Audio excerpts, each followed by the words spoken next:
The following program is produced by the Tech Talk Radio Network. I don't want to buy just the absolute primo system out today. That usually wastes money. So I'll be doing some digital photography, maybe some video editing. Don't do any gaming at all, so I don't have that demand on the computer. I was wondering what you guys would suggest, either in brands or just in general speed, and where do you go to get the maximum bang for the buck right now? Sounds like you want a Mac.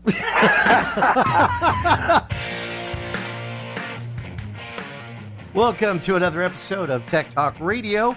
I'm Andy Taylor. I'm Shawn DeWeerd. I'm Matt Jones. And I'm Slick. And Justin is out today.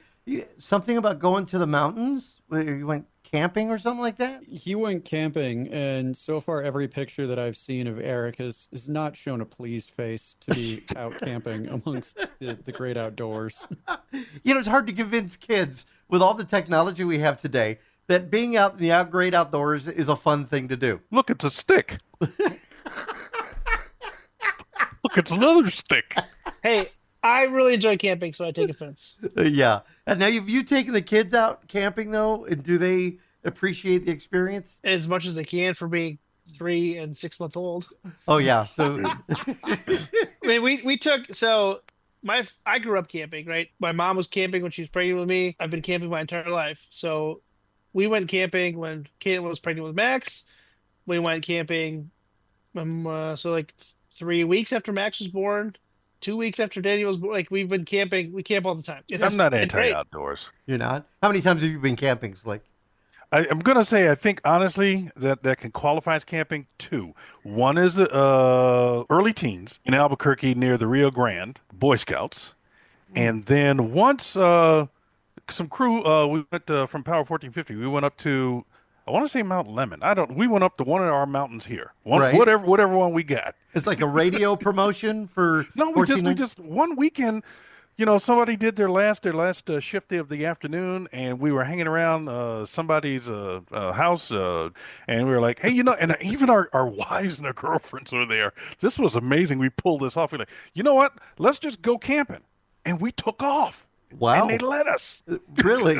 They thought you were never coming back. Yeah. I do have a question for Shawn. Serious question. Right. So when you go camping, being a tech guy, I do envy anyone that could go camping. I do envy, because that's literally living off the land. I really do. I wish I could do it. I wish I knew how to do it. I wish I had the skills. But when you do go camping, what tech are you taking with you? So we've talked about this on the show, right? So I've done a variety of camping, right? I've done tent camping, I've done camper camping, I've done RV, like motorhome camping. I've done all the gamut, right? But in terms of tech, right, it depends. It depends on what I'm doing, where I'm going, how much you can carry, how much you want to take with you.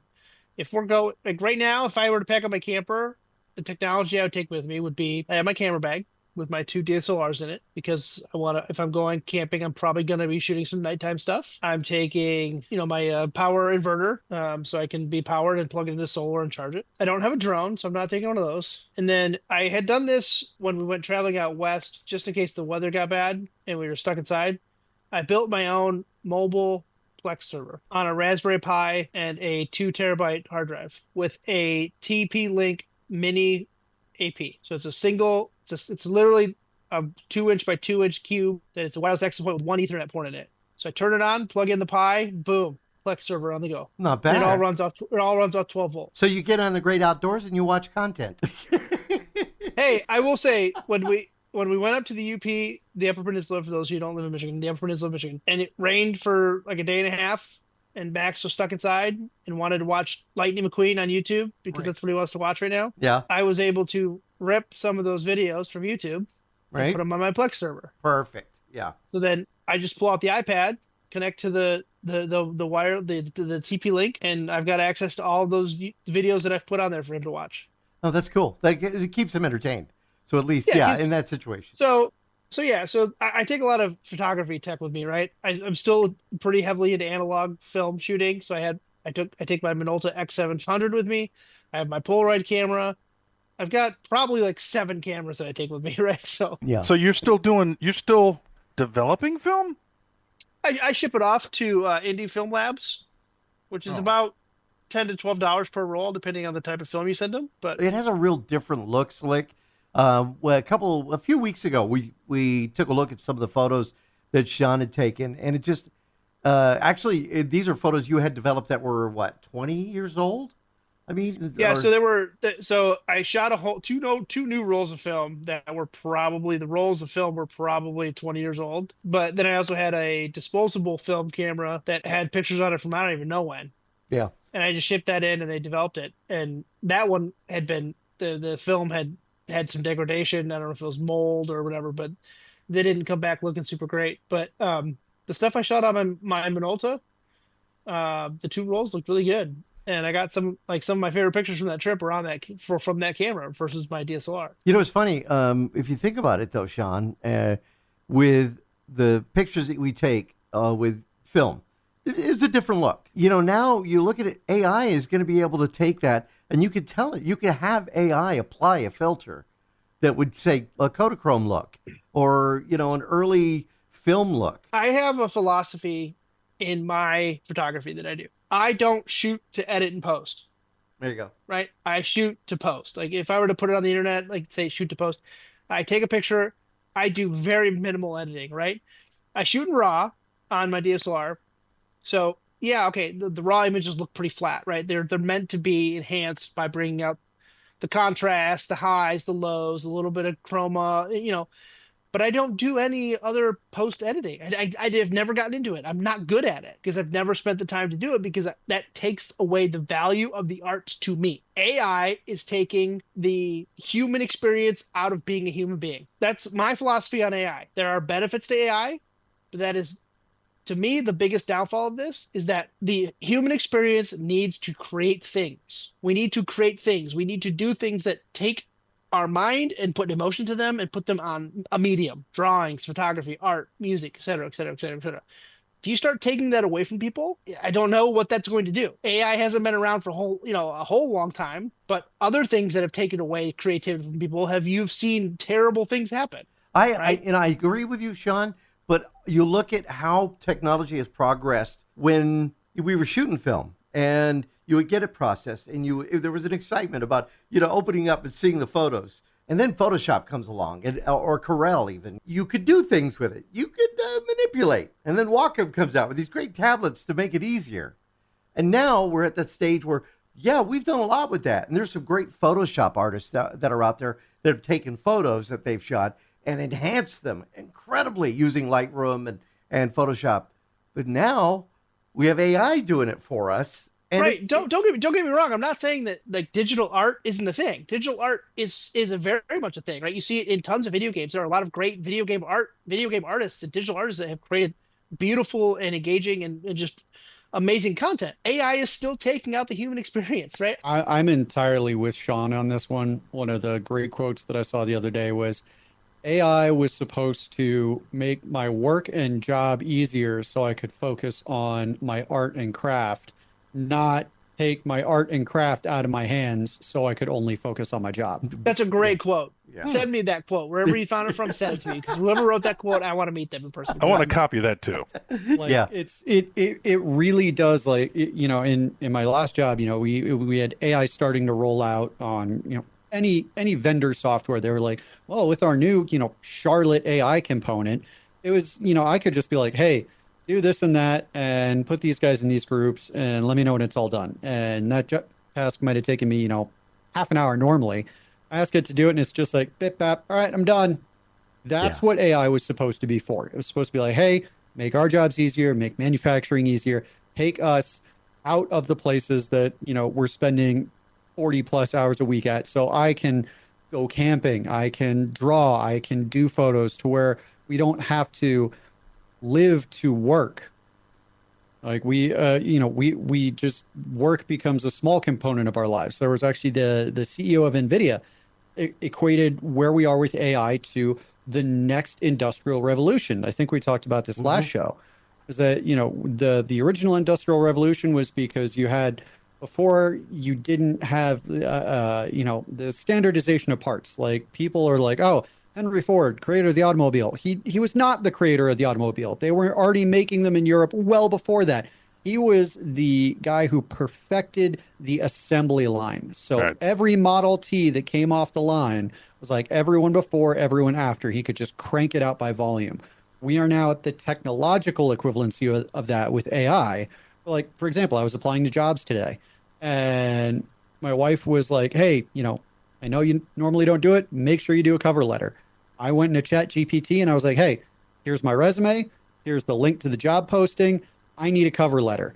And it would just, boom, here's your cover letter. And it would even pull like, it's my name, contact information, all that, hiring manager at, and it's the company. And it pulled the address and everything out of there, populated, customized it. I had 6 cover letters done in 15 minutes. Yep. And they Okay, all cool. sounded- But when you looked at the cover letter, how did you feel about each individual letter, though? Each individual letter was different, customized to the position, customized to the company, customized to what the company does, their values, what they're trying to push, what industry they were in. It was not a boilerplate. Like, if I'd done it, I'd have had like this boilerplate letter with like a couple of sentences that I would change in between them all, and just been like, yeah, that's good enough. All right, yeah, that's fine. I don't do cover letters. Like, I never have. This one, it's just like, I'm reading this and I'm like, man, that's really good. Like, that's, Maybe I should start using good. ChatGPT. I'll tell you, I Slick. should start using AI more, man. This is nice. Slick, there are a lot of benefits. Right. So I got added on as part of the ChatGPT pilot for campus at Notre Dame. So I've been playing with it at work. There are I was anti-AI everything when it was the rage, right? You guys know about that. I was like, no, I'm never going to do ChatGPT. I'm not doing it. But then I was like, how could it started coming up where we were doing all this cloud production and we're doing all this stuff, and how can AI help us in advance the technology in our work? And I saw value in that.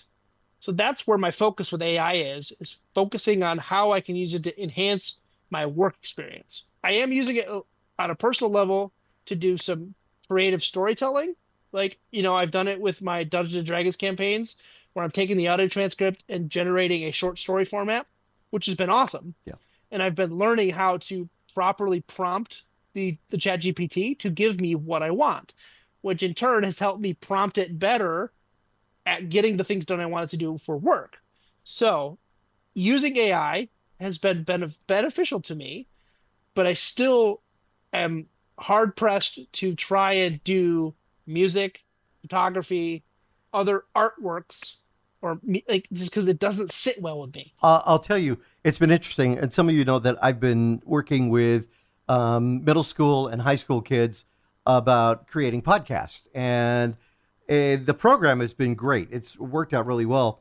And I was talking to a principal the other day who said, I would love the idea about possibly you coming in and teaching them about technology and, creating digital technology and using AI. And I told the principal, I said, if we were to teach the kids, number one, AI, the coursework would change within about 5-6 months. And the only thing we can teach with AI is how to summon the AI that they need. Like the problem a lot of people have when it comes to some of the AI that's out there, and maybe whether it be ChatGPT, DALL-E 3, or some of the others that are available, is getting the right results by asking the proper questions. And the better the question, the more streamlined, the better the result you're going to get. And that's what some people are not understanding about it. However, I will tell you, and Slick, I know that this will kind of, you being from a radio broadcasting background, I fell down the rabbit hole this past week. Google has launched something new called Notebook LM. It's actually, it's experimental. And if you have a Google account, you can try this experimental AI, which is an AI-powered tool that is designed to help users understand information by summarizing notes and sources. So you get a bunch of notes, you throw them into this Notebook LM, and you have it create a synopsis, a summary, or even a couple of people talking about it, like a podcast. Now, what I created sounded very similar to what would be morning radio, or maybe even a podcast itself. And again, it could help, they say, students in studying. It works by training a specialized AI in the documents that users upload. The AI then becomes an expert on the user's documents and can provide specific resources. So I'm going to play a little audio for you. Now, remember, Okay. I took notes and I uploaded them. And these are two AI people talking about what I had uploaded. All right, everybody, deep dive time. You ready? We've got a wild mix of stuff to unpack today. Definitely.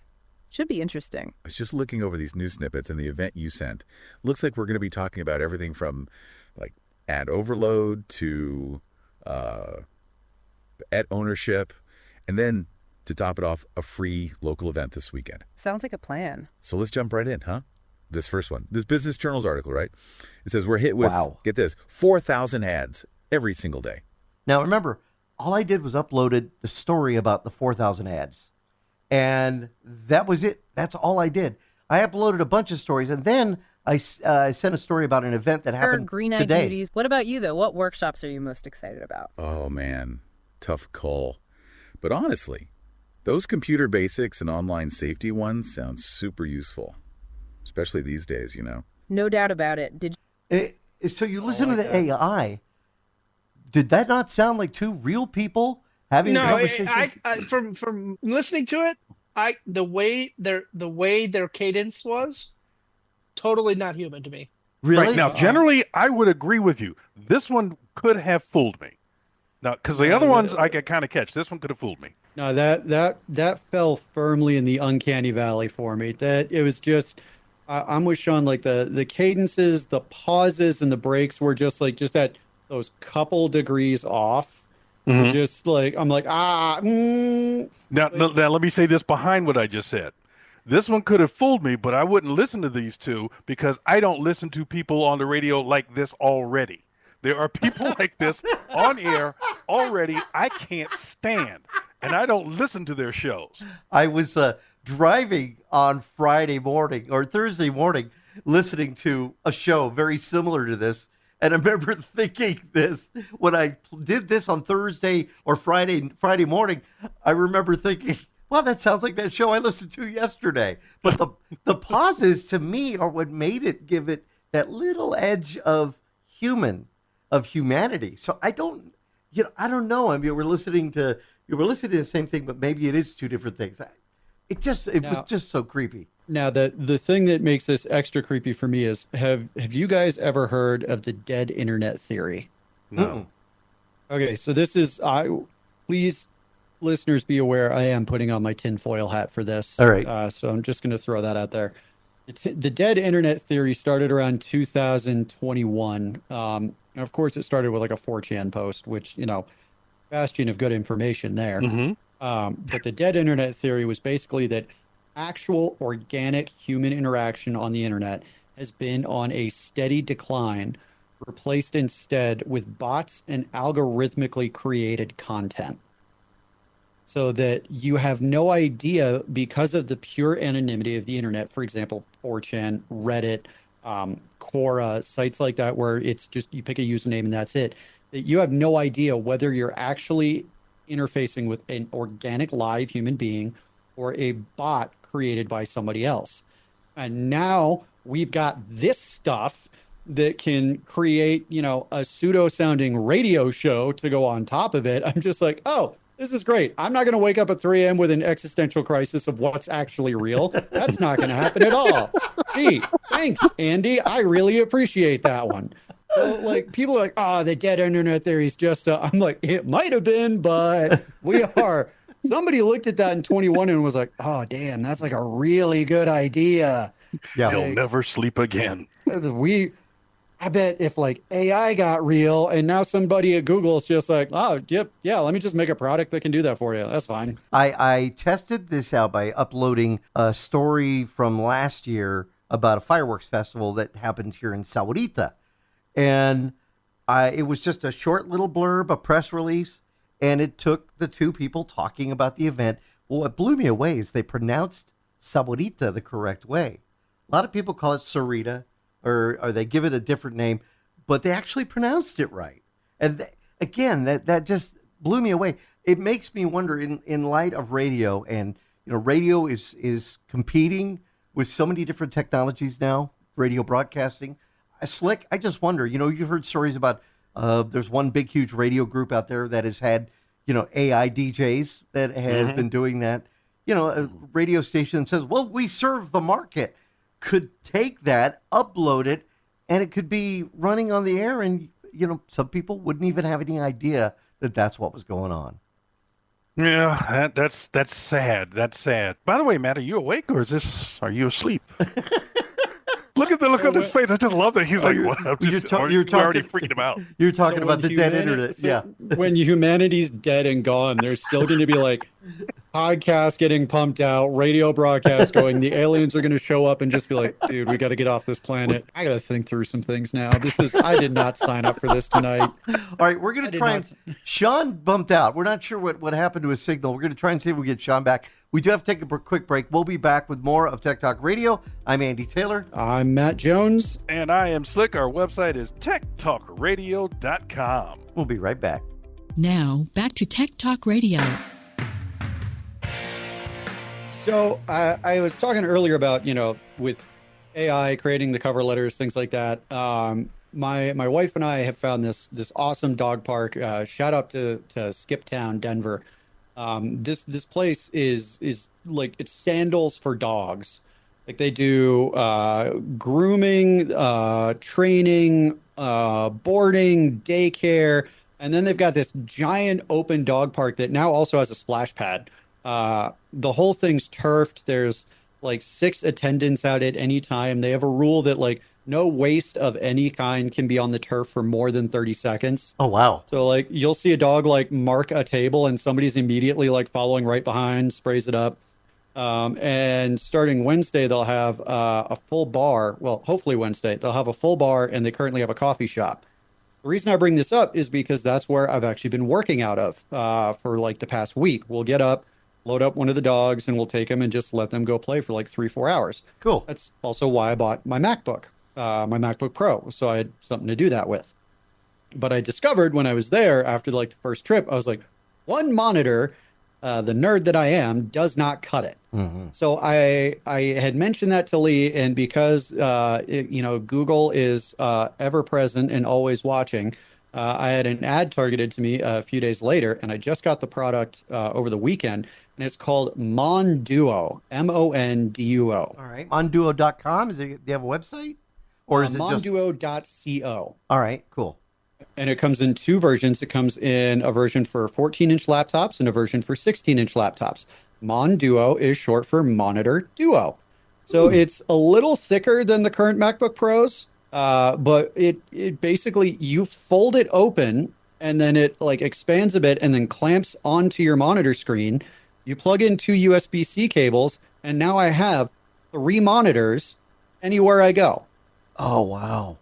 And this, I will admit, it is not the cheapest of the solutions. It was like $750 for the whole thing, but they're 144 hertz, 500 nits for brightness, and they've actually got like the full resolution and can match or even surpass the brand new Retina display on my MacBook Pro. Oh, wow. So they're not cheap. They're cheap quality. They're built well. They're built very well. It's got a great feel to it. It's not one of those where like when you open it, you're like, this is going to shatter in like 2 seconds. And clamps on. You can either use USB-C or Thunderbolt 4, I think is the other version. But then each side also has mini HDMI if you need that as well. And with the MacBook Pro, and as you guys know, how many times I've railed against Mac stuff, against Apple stuff on this show. It is my shtick. It's right there with Justin's. But this was great because I just plugged it in on both sides. It was instantly recognized, instantly expanded the displays, set the resolution and brightness to match everything else, adopted over my wallpaper. And now I'm sitting there at the table in this dog park watching my dog have a ball with 3 monitors spread straight across. And they're all the same size in a nice, beautiful line. And anyone who has set up multiple monitors before knows that one of the greatest pet peeves is when you've got like 2 in a line and that third one's just sitting like that little bit lower. Yes. Oh, yeah. It's frustrating. And you're just like, oh, great. I got to re-drill the whole mount into the wall or find some cardboard. But they're perfectly in line, supported. It's got a little kickstand.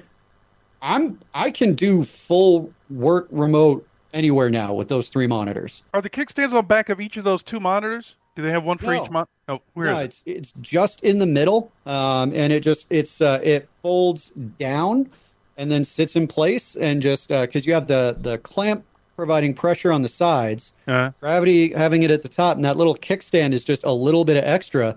I mean, my dog was running around bumping the table the whole time, and the monitors were steady, man. It was great.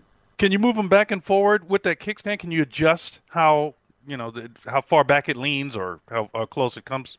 Yeah, I mean, you can't do where you have like one close to you and then like the other two are like sitting 6 inches back or anything like that. It does like wing in and out, so it can either be in a straight line or kind of a curve. Mm-hmm. If that's what you're talking about, you can do that. So you can just have like 3 straight across. You can have them kind of bent in and have, your own little laptop cave sitting there in the coffee shop. I'm an internet troll. Leave me alone. Which is definitely what somebody called me out on today. They were like, so you brought the basement with you? And I was like, first off, well done. Second off, uncalled for. Like, how dare you say something so blatantly accurate? Yes, exactly. One of the things I loved about a dual monitor setup, and I haven't tried the 3 yet, and I've got 2 different monitors that I've tried to make it happen. The first one I really like, but is being able to, some people say they just want to extend their desktop. Others say they want to have a separate screen. So somebody could watch, Netflix or could watch Peacock or use that for graphs and have maybe be editing something in the middle. I like to extend the desktop. Can you do all 3?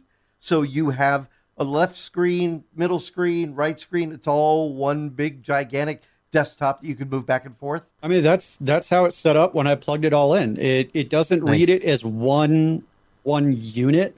What you're talking about, like for example, extended on PC, desktop, yeah. From my desktop, because I have 2 monitors. I used to have 3. Now my wife has her own computer, and I have 2 monitors. Guess where the third went to? Mm-hmm. But when I had 3, AMD has something called iFinity, and on a software side, it'll actually group all those together as one solid display.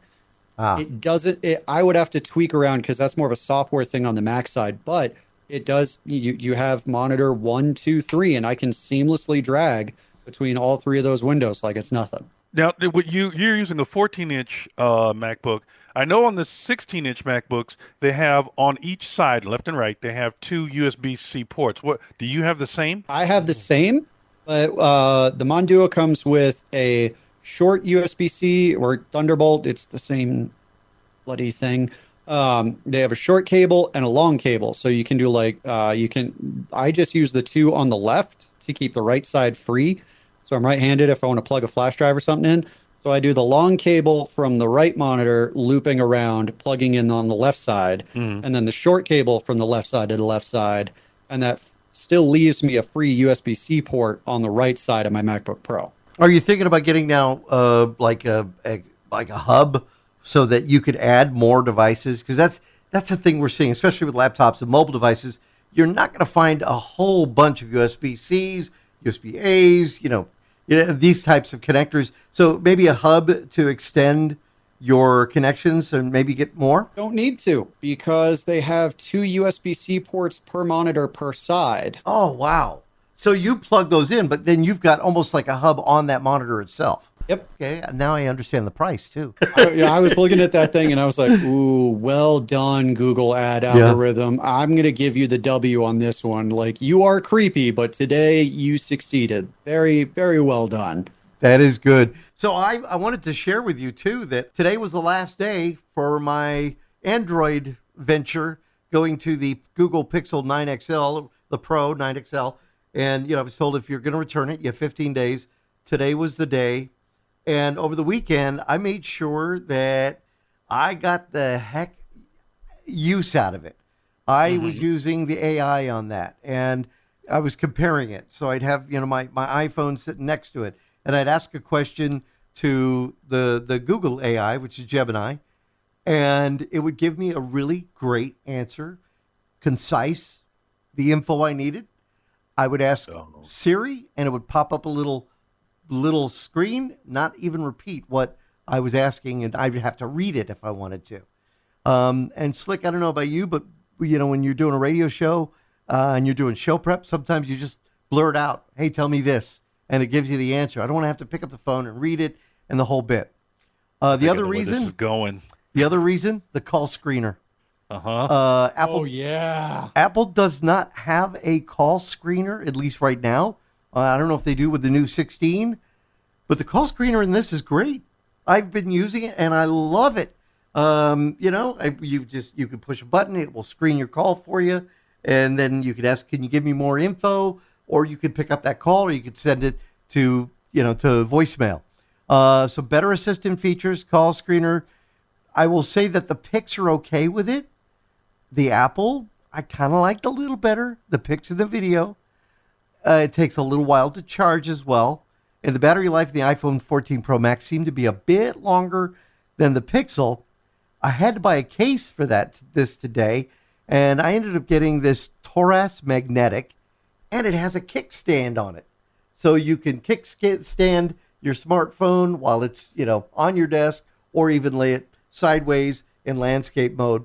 One problem I was having, if you're somebody like me, you're going from an iPhone to an Android, I was getting people who were texting me, and I was not getting the text on my Android device. They were still going to my iPhone, because, of course, I keep everything. And even with the iPhone off, I turn it on, and there were messages. So I was trying to figure out, why is that happening? And people say, hey, did you get my messages? Like, no. Because you didn't deregister the phone from the iMessages service. Or just turn off the iMessages service. Yeah, if you don't have the device, you could get in touch with Apple and they could deregister it. Or you could go into the iPhone itself and just turn off iMessage. I never knew that. So that's why the iMessages, as soon as I'd be within Wi-Fi range, then I would get the messages. So again, hopefully now I will get all the messages. I figured out the apps, and I'm liking it. So you figured out the apps? That's a strange statement from you. You figured out the apps. Yeah, well, because you could scroll up this way. You get all the apps, or you can take each app and move it to where you want it to go, and eventually get your complete lineup of apps. Oh, the arrangement. Okay, I get you. All right, which is really good, because we did get a question that was sent to us. Actually, it came in last week, and I thought it was pretty cool because they were listening to this. It says, hey guys, heard the show last week, which would be a couple of weeks ago, and you were talking about the move from Apple to Android. But I'm wondering, years ago, I remembered on iTunes, you could organize the apps on the smartphone. So you connect your smartphone, you go into iTunes on your PC, and there were your screens, and you could move the apps where you wanted them to go. And I remember when that went away, I was kind of bummed at that too, because I like that. Anyway, he said, is there something like this on the Android devices? And this was from Scott in Tucson. I haven't found it yet. You guys know, is there anything like this? And I've never used that feature, arranging the apps via iTunes and stuff. Now with iOS 18, the latest version of the operating system, I've noticed I can now put icons in specific locations. You could always do that, couldn't you? No, for the longest time you couldn't, which is why Android users were dying laughing when Apple's like, this brand new innovative feature. And we were like, brand new what? We've had that for over a decade, my dude. Yeah. That's not new. You are copying our old notebook. Get a new one. The moving the apps has been a bit of a chore, but now once I'm getting them set up, I'm really beginning to really like it. And again, it takes great. And this was kind of a joke a couple of years ago when I was doing the morning show over at 107, and we were talking about the fact that my co-host Dakota, her husband, would take pictures of the moon with his Samsung device. They look great, and she was so excited about the pictures of the moon. But I thought, how often am I going to go take pictures of the moon? And it's true, they look great on Android devices. iPhones, not so much. That's because the Pixel devices have and the Samsungs as well have with specific models, they have a literal astrophotography mode where you get your phone on a stable surface or something and you do night sight. And then a few seconds later, the phone's like, oh, you're doing astrophotography. Do you want me to switch to that mode? And you're like, yes, absolutely, do it.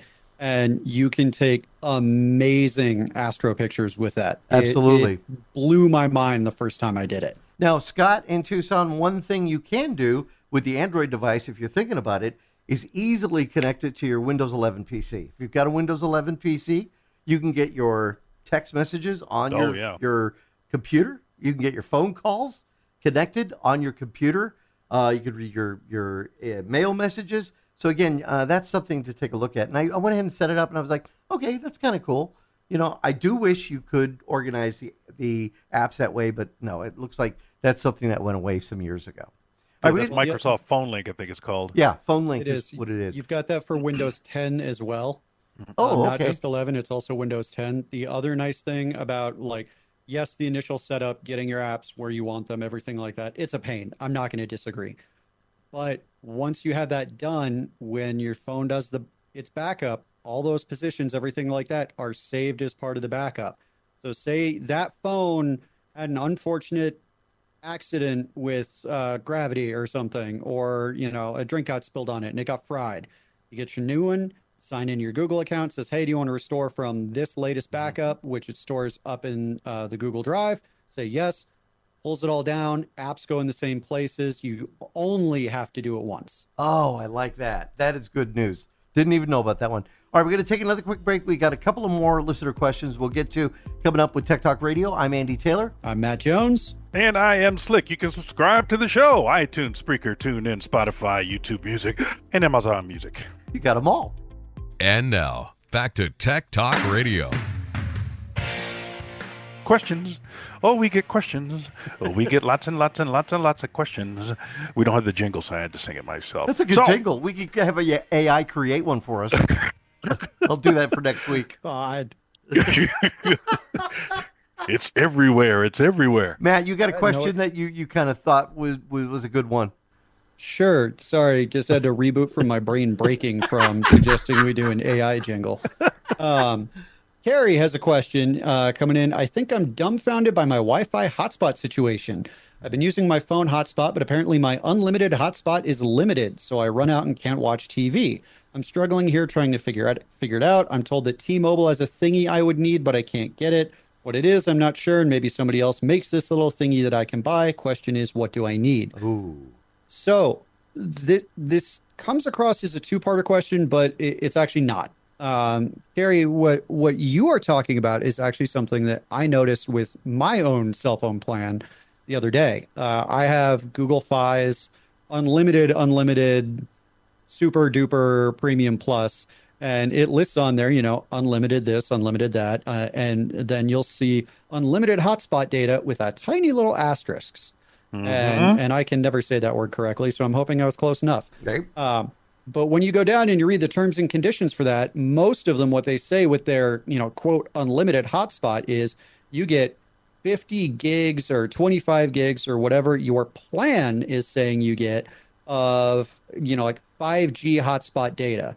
And then when you go over that, it's not that you lose that data, it's that data then, and they'll usually list it, is then throttled down to 200 something kilobytes per second. Oh, wow. Now, for comparison's sake, 5G, 5G last time I checked on my phone was approaching gig speeds. That's gigabit per second. And then you go from gigabit to megabit to kilobit. So as you can see, that is a drastic drop off. So this is not so much what thingy you need to find. It's you need to check your cell phone plan with your provider and see what type of hotspot data limits you have, because even the unlimited ones aren't truly unlimited. If I use over X amount of mobile data on my quote unlimited plan, I still get data. It is an unlimited amount of data. I just don't get unlimited data at that speed. So the reason you can't watch the TV is because the data has gone from a fire hose to a trickling kinked garden hose. Yeah. And you're trying to move the same amount of data through it. Is there any service out there that we could think of that will just give you the Wi-Fi features that somebody wants to watch Hulu, Peacock, whatever, 24/7 could be able to do? Or is that just, would Starlink be a solution maybe? Starlink would be a solution for that, depending on what plan you got. I know they've been trying to slash prices to get people down to that. The one that I honestly do with my phone is, hey, going back to what we were just talking about, Google Pixels. With my Google Fi membership, I get a free Google VPN hard cooked into my phone. So I will turn on my Google VPN and jump on like Panera's free Wi-Fi, or the McDonald's around the corner or something like that, because traditionally speaking, as a security guy, when you jump on free Wi-Fi, it's not going to be secure. If there's no password and you can just hop on, there's a whole bunch of things that people can do. If you then jump on that and you're behind your own VPN, you're adding in your own layer of security with that. And that cuts down the amount of data you're using, because you're not using your mobile data plan, you're using somebody else's free Wi-Fi. Right. And that's if they're nearby. If you're in the sticks or you're somewhere that's, if you're out and all you have is a cell signal, I mean, your hands are kind of tied there. Yeah, you're going to be difficult on that one. So, so there is no thingy that we know of. I like the description of thingy. Slick, how do you watch your shows? Because I know you've always kind of gone antenna. Generally, yes, antenna. But there are some streaming stuff that I do. But first, let me say, Matt, I'm so glad you explained this whole unlimited thing. Thank you for educating everyone. Because like he said, there's an asterisk there. Look below. It's unlimited, kind of. Yeah, exactly. No, I'm doing the standard Cox thing, as well as the free Wi-Fi hotspots kind of thing. I don't even think I get close because I'm so cheap to my my limit. If your you will. threshold. Are we getting a terabyte and a half now? Generally, with internet service providers. I think so. Yeah, I think, or even two terabytes. Yeah. Yeah, I don't even get close. I remember when I can't pay for. You got 20 gigabytes. That was it. Yeah. Yeah. Yeah. No, I've been doing all the freebies. I've been doing freebies, and there's free V, and then there's Pluto, and Zumo, and Tubi. Right. But you see, that's free V is Amazon. That's Amazon. Yeah. I was thinking of the same thing of doing, cutting the cord. And, I'm paying a lot of money to Xfinity. And we've got a company coming out now called Ting in my area that is providing fiber. And it's like $85 a month, I guess, for quite a bit of bandwidth. But see, I'm one of those that I put it on. I leave the TV on all night. It's I go to sleep to it. It's just the way that I've been, raised and the whole bit. So I got it on Hallmark all night, and I'm thinking, okay, if I was to have it on, the Hallmark. Golden Girls, sorry, well, you haven't heard Hallmark, the Golden Girls, and I'm sorry to interrupt, but you fall asleep to Big City Girl goes into the country and marries the apple cider orchard owner that she went to high school with, or some pumpkin spice flavor of that. Sometimes, I fall asleep to that channel. Yes, I do. But I wake up. I'm judging you so hard. I'm not even going to be polite about it, man. But I wake up to Frasier. It's feel good TV, but Hallmark? Come on. This is the intervention I've been waiting for. But here's the thing. I'm so used to that. If I have the TV on all night, that's eating up bandwidth. So, I mean, whether I'm watching that or Comedy Central or whatever, I'm eating up the bandwidth. I'm thinking I'm going to go through that pretty quick. So, again, that's going to be a big adjustment. How much are you paying now, though? $268 a month. Whoa! Yeah.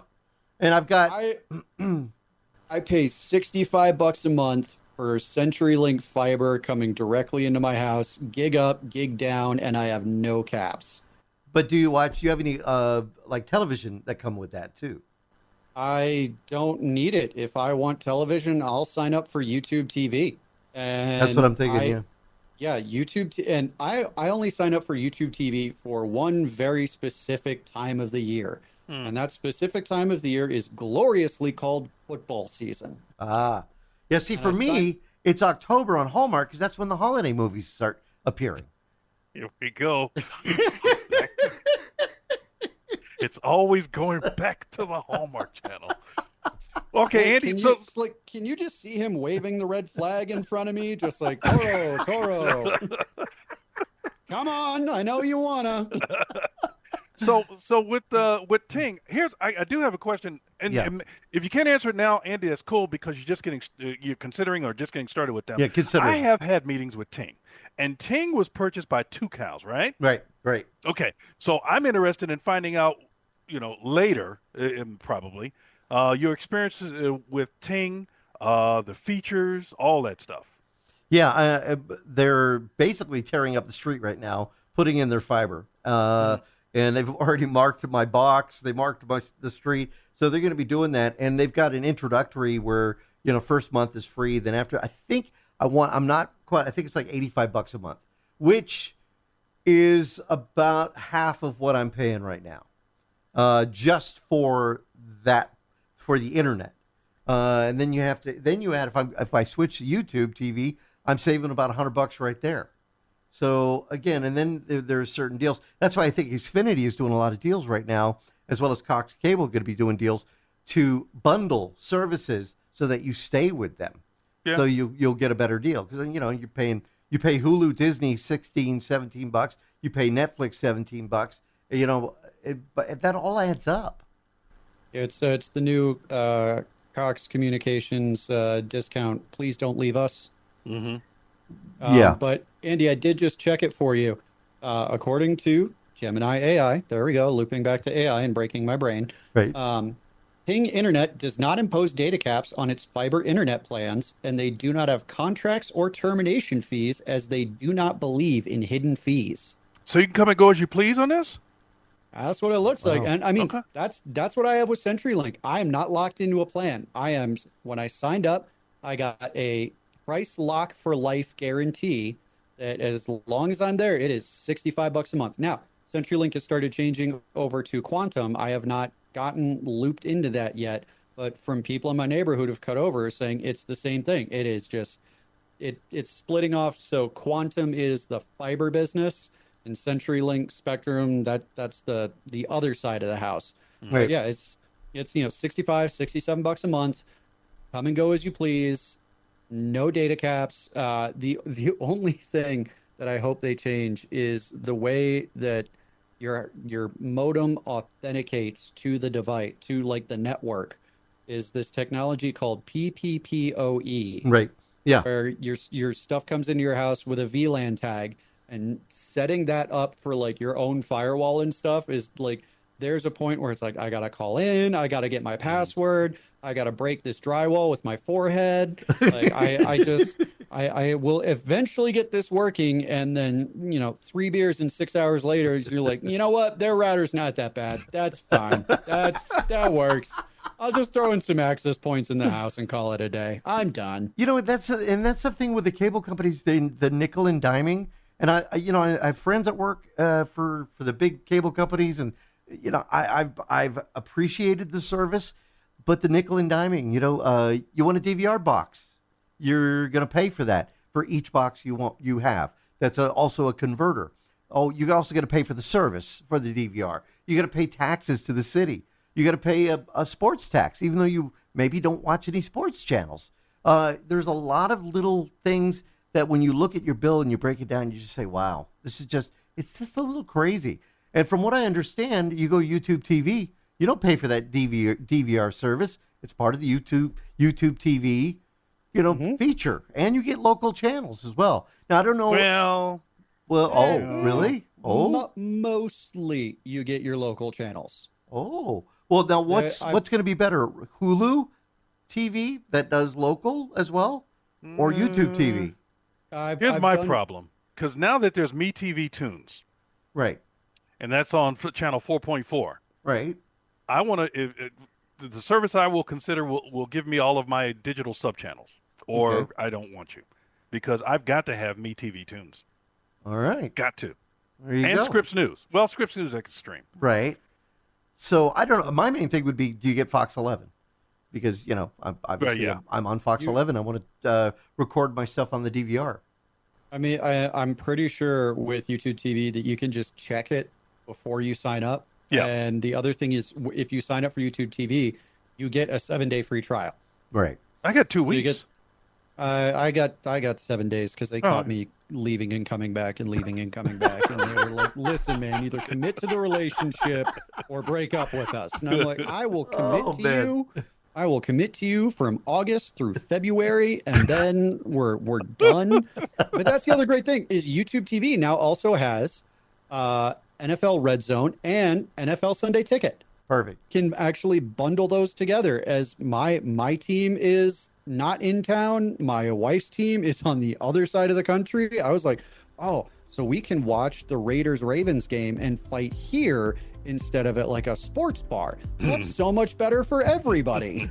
We got to take another quick break. We come back. We got more of Tech Talk Radio. I'm Andy Taylor. I'm Matt Jones. And I am Slick. We're on X, Tech Talk Radio, as well as Facebook. Look for Tech Talkers on Facebook. And now, back to Tech Talk Radio. So we decided when we came back, all of a sudden, Shawn was able to come back. So we'd make it an all Shawn segment of the show. What do you think, Matt? Slick, should we do it? Shawn! It's the Shawn segment. So drones or Wise, your pick. Oh, man, not drones and Wise. No, so I'll take one of the listener questions All right. because you guys took one earlier.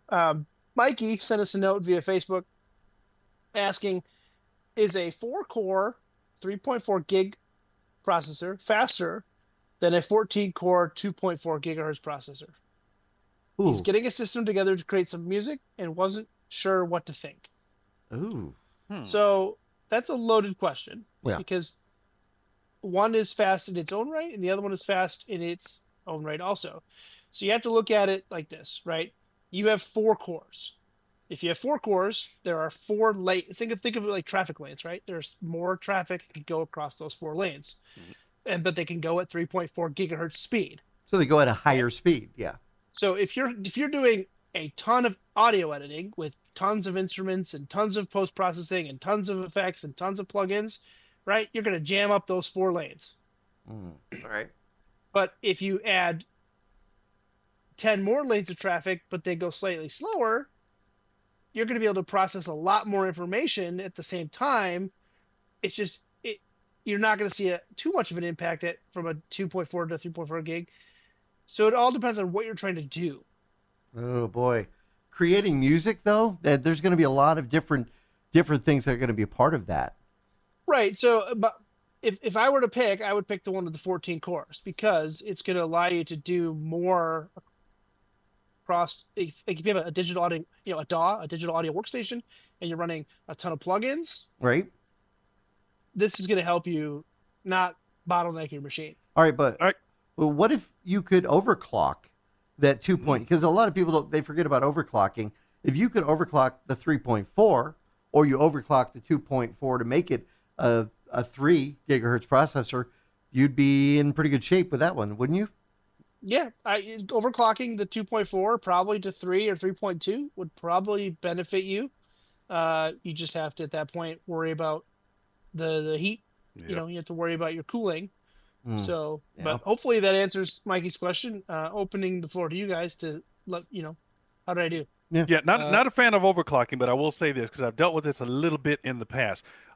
Depending on what software you're using, check to see what they recommend in regards to hardware. Because sometimes you'll be using software. Let's say you have 14 cores. You'll be using software that only takes advantage of 6. Oh, okay. Good point. Yeah, it's happened. All right. From my side, I'm on the opposite side of the fence. It's like I've overclocked every machine I've had since I think like 2006. In terms of heat care for your CPU, it used to be doing a liquid cooling solution was super expensive, super involved. Now you can get they're called AIO, all-in-one liquid coolers, and it's what's called a closed loop system. So it comes in a box. It's got the part that you set the heat sink that you set on top of your processor, just like anything else. And then there's 2 little braided tubes coming out of it that run to a radiator that most towers now have a space built in for. 3 fans, 2 or 3 fans usually go on top of that. And you've got a liquid cooling system that will easily take care of the heat concerns from overclocking. If you're in a laptop, that's a completely different kettle of fish. And you have to be careful with overclocking there because laptops natively are not going to be as thermally regulatable as a tower. And there is a chance you could overcook something if you're not careful. You burn your legs too. 'Cause you don't want to. That's why for the longest time, Apple stopped referring to MacBook Pros as laptops and as mobile computers because they did not want you to put them on your lap because you would burn your lap. Don't do that. All right, listen, we have run out of time for this week. Thank you so much for tuning in, and hopefully you'll be able to get with us next week. I'm Andy Taylor. I'm Shawn DeWeerd. I'm Matt Jones. And I am Slick. TechtalkRadio.com is the website. Take care.